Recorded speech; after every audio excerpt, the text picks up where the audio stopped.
بسم اللہ الرحمن الرحیم۔ السلام علیکم۔ بیان کیا جاتا ہے ایک نوجوان سخت بیمار ہوا جس پر اس کی والدہ نے نظر مانی۔ یہاں پر ایک بات یاد رکھیے، نظر ماننا یعنی منت ماننا جائز ہے، لیکن منت کسی جائز کام کی مانی جائے، غیر شرعی کام کی منت ماننا جائز نہیں۔ اسی طرح غیر اللہ کے نام کی منت بھی جائز نہیں۔ جو منت دین اسلام کے مطابق ہو، شریعت کے مطابق ہو، وہ منت مانی جا سکتی ہے۔ جس طرح خاتون جنت سیدہ فاطمہ الزہرا رضی اللہ تعالی عنہا نے منت مانی تھی جب حضرت سیدنا امام حسن اور امام حسین رضی اللہ تعالی عنہما بیمار ہوئے تھے اور ان کو سخت بخار تھا، تو اس وقت بی بی فاطمہ الزہرا رضی اللہ تعالی عنہا نے بھی منت مانی تھی کہ یا اللہ میرے بیٹوں کو تو صحت اور تندرستی عطا فرما، تو میں 3 دن کے روزے رکھوں گی۔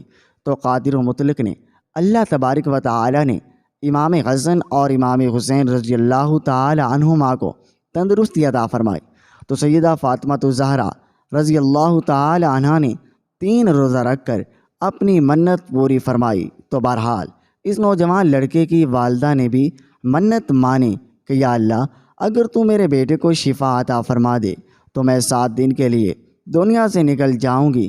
چنانچہ شافعی و مطلق نے مریض کو شفا عطا فرما دی، مگر وہ عورت اپنی نظر پوری نہ کر سکی۔ اس کے بعد اس عورت نے خواب دیکھا، کوئی بزرگ فرما رہے ہیں اے خدا کی بندی تو اپنی نظر پوری کر تاکہ خدا کی باز پرست سے محفوظ رہ سکے۔ جب کسی چیز کی منت مانی جاتی ہے تو جب وہ کام ہو جائے تو منت کا پورا کرنا شرعی طور پر واجب ہو جاتا ہے۔ جو منت کو پورا نہیں کرتا وہ شرعی طور پر مجرم ہے اور گناہ گار ہے۔ جب صبح ہوئی تو اس عورت نے اپنے لڑکے کو بلا کر تمام واقعہ بیان کیا اور اس سے کہا قبرستان میں میرے لیے قبر کھود کر مجھے اس میں دفن کر دے۔ چنانچہ لڑکے نے اپنی والدہ کے حکم کی تعمیل کی اور اسے زندہ ہی دفن کر دیا، اور اس عورت نے قبر میں دعا کی اے میری پروردگار، میں نے اپنی وصیت کے مطابق اپنی نظر پوری کر دی، اب تو مجھے قبر کی آفتوں سے محفوظ رکھ۔ اتنے میں کیا دیکھتی ہے، اس کے سر کی جانب ایک روشن دان ہے۔ عورت نے اس روشن دان میں جھانکا تو ایک باغ نظر آیا جس میں 2 عورتیں موجود تھیں، جنہوں نے اس عورت کو آواز دی بی بی ہمارے پاس چلی آ۔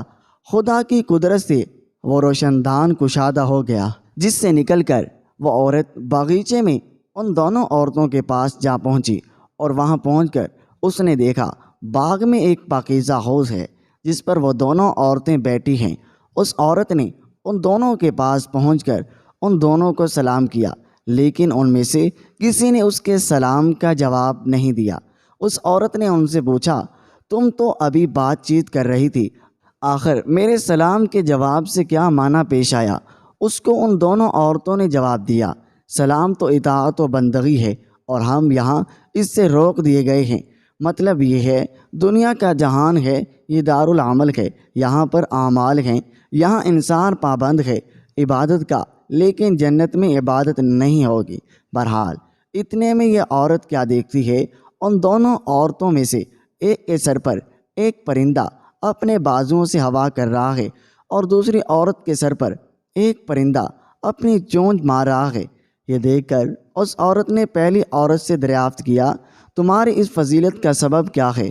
اس نے جواب دیا میں دنیا میں اپنے شوہر کی فرما بردار بیوی تھی، اور میرے دنیا سے رخصت ہوتے وقت میرا شوہر مجھ سے خوش تھا، بس اسی اطاعت گزاری کے صلے میں اللہ تعالیٰ نے مجھے اپنی اس نعمت سے نوازا ہے۔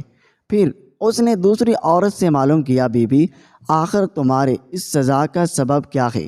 تو اس نے بتایا میں تھی تو نیک بخت، مگر شوہر کی فرما بردار نہ تھی، اور میرے دنیا سے رخصت ہوتے وقت میرا شوہر مجھ سے ناخوش تھا، لہٰذا میری نیک بختی کا صلہ اللہ تعالیٰ نے مجھے یہ باغ عطا فرمایا، لیکن شوہر کی نافرمانی اور ناراضگی کے باعث میں اس عذاب میں مبتلا ہوں، لہٰذا میں تم سے درخواست کرتی ہوں جب تم دنیا میں واپس جاؤ تو میرے شوہر سے میرے لیے سفارش کرنا، ممکن ہے وہ مجھے معاف کر دے اور راضی ہو جائے۔ چنانچہ جب اس مدفونہ عورت پر 7 دن گزر چکے تو ان دونوں عورتوں نے اس کو بتایا دیکھو اب تم اپنی قبر میں چلی جاؤ، تمہارا لڑکا آیا ہوا ہے۔ اس بات کو سن کر اس عورت نے اپنی قبر میں آ کر دیکھا تو معلوم ہوا اس کا لڑکا قبر کھود رہا ہے۔ پھر جب وہ لڑکا اپنی والدہ کو لے کر گھر پہنچا تو خبر مشہور ہو گئی، فلاں عورت اپنی نظر پوری کر کے قبر سے نکل کر آئی ہے۔ اس خبر کو سن کر جوک در جوک لوگ اس کی ملاقات کو آنے لگے، جن میں اس عورت کا شوہر بھی تھا جس نے اس عورت سے اپنی سفارش کی درخواست کی تھی۔ اس عورت نے اس شخص سے اس کی بیوی کا نام حال بیان کر کے اس کی سفارش کی، جس پر اس شخص نے بیوی کا قصور معاف کر دیا۔ اس عورت نے خواب میں دیکھا اس کی بیوی اس سے کہہ رہی ہے، بیوی تیری وجہ سے اللہ نے مجھے عذاب سے نجات دے دی، تیرے بھی اللہ گناہ معاف کرے اور اس کی بہترین جزا عطا فرمائے۔ دیکھو شوہر کی فرما برداری کا کتنا بڑا صلہ ہے۔ اللہ تعالی ہماری تمام بہنوں کو اطاعت شوہر کی توفیق عطا فرمائے اور ہر آن حقوق العباد کی فکر کرنے اور اسے پورا کرنے کی توفیق عطا فرمائے۔ آمین یا رب العالمین۔